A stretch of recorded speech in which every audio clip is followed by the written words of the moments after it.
The goal of the project is really to understand evolutionary trends, looking how the different dimensions of information are integrated in the various animal signals. We are more or less interested to see whether these exists already in various taxa of animals, but also in humans. Pour résumer le projet en une phrase, toute communication a lieu dans un contexte.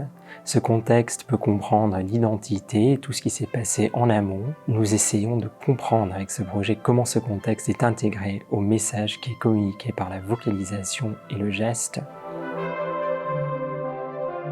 Afin de répondre à ces questions, nous employons une approche interdisciplinaire qui comprend du travail comportemental chez les animaux et chez l'humain.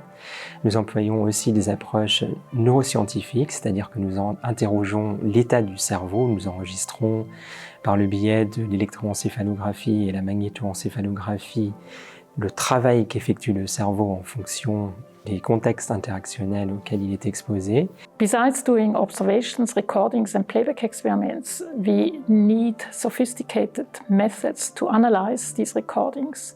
In particular, we will apply machine learning algorithms that help us not to listen for hours to these recordings, but do this automatically in an efficient time.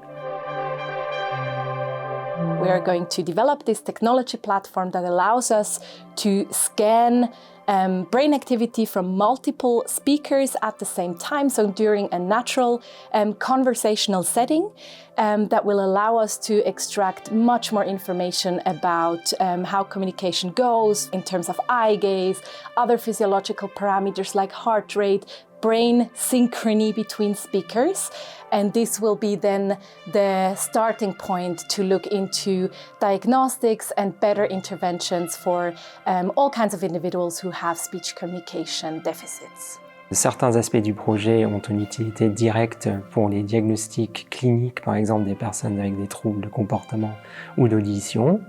Certains aspects du projet portent sur l'apprentissage de la langue et des deuxièmes langues, et ainsi aussi à la réhabilitation de personnes qui auraient perdu des capacités langagères.